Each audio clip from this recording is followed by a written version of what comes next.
Hello everyone, ये question JEE main 2025 का है जो 22 जनवरी को शिफ्ट 1 में पूछा गया था। क्वेश्चन कह रहा है कि Z1, Z2 एंड Z3 तीन कॉम्प्लेक्स नंबर है जो लाई कर रहा है एक circle mod Z equal to 1 में। ठीक है, और यहाँ पे दिया हुआ है विथ आर्गूमेंट Z1 दिया हुआ है -π/4, Z2 का आर्गूमेंट दिया हुआ है 0 एंड Z3 का दिया हुआ है π/4। तो पहले इसको यहाँ पे ड्रॉ कर लेते हैं कि Z1, Z2, Z3 कहाँ है ना। तो हम लोग ऐसे कहा जा रहा है कि एक सर्कल था, तो पहले यहाँ पे एक्स और वाई ड्रॉ कर लेते हैं। ये मान लेते हैं रियल एक्सिस है, ये मान लेते हैं इमेजनरी एक्सिस है। ये हो गया एक्स, ये हो गया वाई। अब यहाँ पे कह रहा है मॉड Z इक्वल टू 1, यानी ये एक यूनिट सर्कल हुआ है ना। तो यहाँ पे पहले हम लोग ड्रॉ कर लिए एक यूनिट सर्कल। ठीक है, यहाँ पे ये रह गया यूनिट सर्कल, थोड़ा सा बड़ा कर लेते हैं। ये हो गया एक यूनिट सर्कल। ठीक है, अब क्या कह रहा है, ये हो गया इसका ओरिजिन। ठीक है, अब यहाँ पे कह रहा है कि जो Z1 है, Z1 का आर्गूमेंट -π/4 है। इट मीन्स यहाँ पे अगर देखें तो मान लें कि Z1 यहाँ पे दिया हुआ है, ये मान लिए कि Z1 है। ठीक है, इसका आर्गूमेंट है -π/4, है ना।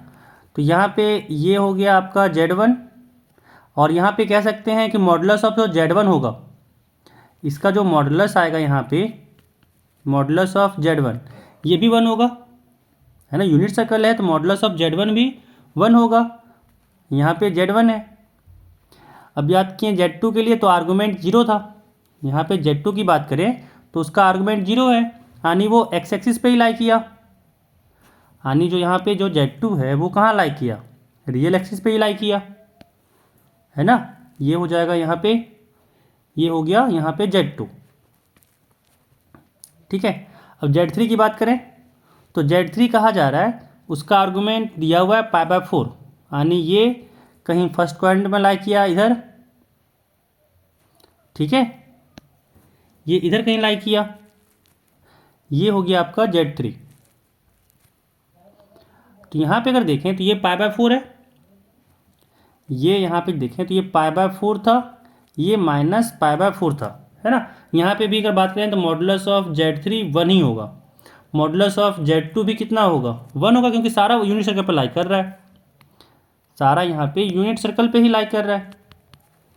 कोई दिक्कत तो नहीं होना चाहिए, है ना। तो अगर हम लोग यहाँ पे देखें Z को क्या लिखते थे, कोई भी कॉम्प्लेक्स नंबर को अगर लिखें, आर्गूमेंट यहाँ पे दिया अगर रहता था तो modulus of Z cos theta plus iota sine theta, है ना। यहाँ पे पोलर फॉर्म में ये लिखते थे। अब देखिए यहाँ पे सारा जो Z1, Z2, Z3 है, सबका यहाँ पे मॉडुलस भी दिया हुआ है और आर्गूमेंट भी दिया हुआ है। तो अगर हम लोग यहाँ पे Z1 निकालना चाहें तो Z1 क्या हो जाएगा, मॉडुलस ऑफ Z 1 है इंटू कॉस थीटा, और थीटा यहाँ पे -π/4 है, यानी यहाँ पे हो गया cos -π/4 plus iota minus sine π/4, negative में है तो इसके बाद इसको चेंज कर लेंगे। यहाँ पे है साइन -π/4। ठीक है, तो यहाँ से क्या हो जाएगा, कॉस -π/4 ये पॉजिटिव ही देता है, तो यहाँ हो जाएगा ये 1/√2, यहाँ पे ये हो जाएगा 1/√2, फिर प्लस यहाँ पे साइन -π/4 है तो ये तो माइनस को बाहर कर देता है, तो यहाँ पे माइनस हो गया, और यहाँ से आ गया आयोटा/√2, क्योंकि साइन π/4 भी क्या होता है, 1/√2 ही होता है। तो यहाँ से आ गया आयोटा/√2। तो Z1 आ गया यहाँ से। अब अगर Z2 निकालना चाहें तो Z2 क्या हो जाएगा, इसका भी मॉडुलस 1 है ना। और अगर Z2 की बात करें तो यहाँ पे ये तो 1 ही हो जाएगा ना Z2, क्योंकि यहाँ पे जो थीटा है वो 0 है। यहाँ पे अगर देखें थीटा कितना है, 0 है, आर्गूमेंट 0 है, तो कॉस थीटा 1 आ गया, साइन थीटा 0 हो गया, तो Z2 तो 1 ही आ गया। अब अगर हम लोग यहाँ पे Z3 निकालें तो मॉडुलस ऑफ Z3 अगेन 1 हो गया, है ना। और फिर यहाँ पे यहाँ देखें आर्गूमेंट है π/4, तो यहाँ से हो गया कॉस π/4 प्लस आयोटा साइन π/4, यानी यहाँ पे आ गया π/4 है कॉस में, तो ये 1/√2 हो गया, प्लस यहाँ पे आई साइन पाई बाय 4 है, यानी यहाँ पे आ गया आयोटा अपॉन √2, है ना। तो यहाँ पे Z1 आ गया, Z2 आ गया, Z3 आ गया। हम लोग को वैल्यू इसका पूछा था, हम लोग को यहाँ पे वैल्यू पूछा जा रहा है Z1 इंटू Z2 का conjugate plus Z2 into Z3 का conjugate plus Z3 into Z1 का कॉन्जुगेट का स्क्वायर बोला जा रहा है अल्फ़ा प्लस बीटा √2 है, ठीक है। जहाँ पे अल्फ़ा बीटा इंटीजर है, कह रहा है फिर यहाँ पे वैल्यू निकालो alpha square plus beta square का। तो हम लोग को अल्टीमेटली यहाँ पे बोला जा रहा है कि alpha square plus beta square का वैल्यू निकालो, ठीक है। तो भाई निकालते हैं पहले इस क्वांटिटी को।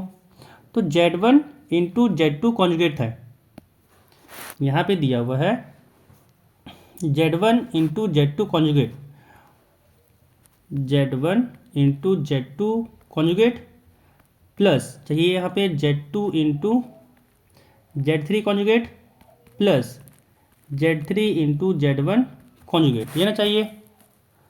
यहाँ पे अगर देखें तुम लोग को यही ना चाहिए था, हाँ यही चाहिए। चलो निकालते हैं आगे। अब यहाँ पे अगर देखें तो इसका कह रहा है मॉडुलस का स्क्वायर चाहिए, इसका हम लोग को यहाँ पे मॉडुलस का स्क्वायर चाहिए, है ना। तो पहले यहाँ पे मॉडुलस का स्क्वायर लिख लेते हैं, और ये किसके इक्वल आएगा। तो Z1 की बात करें, Z1 की बात करें, Z1 यहाँ पे क्या है, Z1 हम लोग निकाले थे 1/√2 माइनस 1/√2 माइनस आयोटा अपॉन √2, है ना। और Z2 की बात करें तो Z2 यहाँ पे 1 है, तो कॉन्जुगेट भी करेंगे कोई फ़र्क नहीं पड़ेगा, यहाँ पे कॉन्जुगेट करेंगे भी तो कोई फ़र्क नहीं पड़ेगा, ये 1 ही रहेगा। साथ में प्लस Z2 तो 1 ही था, यानी यहाँ पे 1 ही रहेगा, और इंटू Z3 का कॉन्जुगेट, तो Z3 यहाँ पे 1/√2 प्लस आयोटा अपॉन √2 है, तो यहाँ पे कॉन्जुगेट करना है यानी माइनस हो जाएगा, तो यहाँ आ जाएगा 1/√2 माइनस आयोटा अपॉन √2, है ना।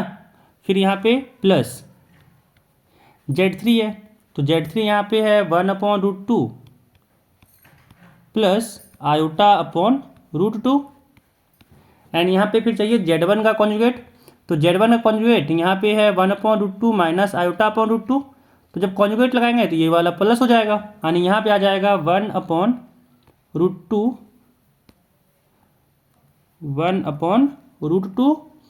प्लस आयोटा अपॉन √2, है ना। फिर इसका मॉडुलस का स्क्वायर है, तो सॉल्व करते हैं। यहाँ से क्या आ रहा है हम लोग देखें तो यहाँ पे जब मल्टीप्लाई किए तो 1 से मल्टीप्लाई करने पे तो वही क्वांटिटी आएगा, यानी यहाँ पे आ गया 1/√2 माइनस आयोटा अपॉन √2। फिर यहाँ पे 1 से मल्टीप्लाई किए यहाँ भी तो वही आ गया 1/√2 माइनस आयोटा अपॉन √2, है ना।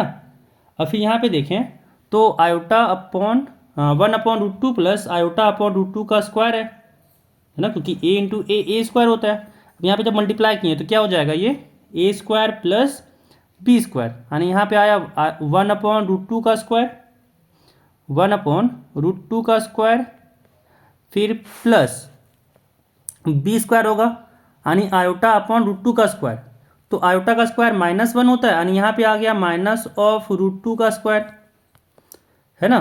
फिर साथ में होगा प्लस 2ab प्लस 2ab, है ना। तो यहाँ से हो गया 2 into 1/√2 into iota upon √2, and फिर इसका मॉडुलस का स्क्वायर है। यहाँ पे 2 से √2 इंटू √2 कट गया, है ना। और कुछ कटेगा क्या, तो ये दोनों क्वांटिटी भी आपस में कट गया, और कुछ कटेगा तो नहीं कटेगा, ठीक है। तो लिख लेते हैं।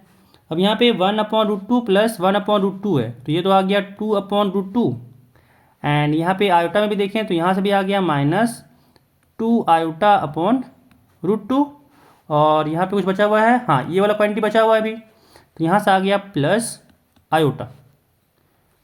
आयोटा एंड फिर इसका मॉडुलस का स्क्वायर, है ना। फिर इसका मॉडुलस का स्क्वायर आया, यहाँ से क्या हो गया, दिस इज इक्वल टू 2/√2, तो ये तो आ गया √2, यानी यहाँ पे हो गया √2, एंड यहाँ से भी आ गया √2, तो जब माइनस यहाँ पे है यानी यहाँ पे हो गया प्लस 1 माइनस √2 आयोटा, इसका मॉडुलस का स्क्वायर करना है ना, मॉडुलस का यहाँ पे स्क्वायर करना है। तो डायरेक्ट यहाँ पे अगर जब मॉडुलस होता है, मॉडुलस ऑफ जेड क्या होता है, अगर एक्स जेड यहाँ पे अगर एक्स प्लस आई वाई है तो मॉडुलस होता है root over x square plus y square. अब यहाँ पे अगर देखें तो मॉडुलस ऑफ जेड का ही तो स्क्वायर है, यानी स्क्वायर रूट और स्क्वायर आपस में कैंसिल हो जाएगा, तो अंदर बस बचेगा x square plus y square, यानी क्या होगा रूट टू का स्क्वायर, है ना। तो रूट टू का स्क्वायर हो जाएगा 2 प्लस यहाँ पे है 1 माइनस रूट टू का स्क्वायर, कितना आ गया, तो यहाँ से हो गया 2 प्लस 1 का स्क्वायर 1, फिर प्लस रूट टू का स्क्वायर 2, फिर माइनस 2 रूट टू, यहाँ पे हो गया माइनस 2 रूट टू। तो यहाँ से कितना आ गया, यहाँ से हुआ 2 और 2 4, 4 और 1 5 माइनस 2 रूट टू। तो यहाँ से क्या आया था, कह रहा था ये क्या है हम लोग का, यहाँ पे दिया हुआ है कि ये जो हम लोग बराबर है alpha plus beta root two के, यहाँ पे दिया क्या है कि ये बराबर है हम लोग का alpha plus beta root two के, है ना। तो यहाँ से अल्फ़ा और बीटा आ गया, कंपेयर किए यहाँ पे, तो अल्फ़ा क्या हो गया, अल्फ़ा यहाँ से हो गया 5 एंड बीटा हो गया यहाँ पे -2, है ना। अब यहाँ पे alpha square plus beta square चाहिए, तो यहाँ पे हो गया 5 स्क्वायर प्लस -2 का स्क्वायर, 5 का स्क्वायर हो गया 25 प्लस -2 का स्क्वायर है, तो यहाँ से हो गया 4, यहाँ से आ गया 4 और 25 प्लस 4 किए तो यहाँ से आ गया 29, है ना। तो यहाँ पे ऑप्शन क्या हो जाएगा, यहाँ पे हम लोग का हो गया ऑप्शन डी 29।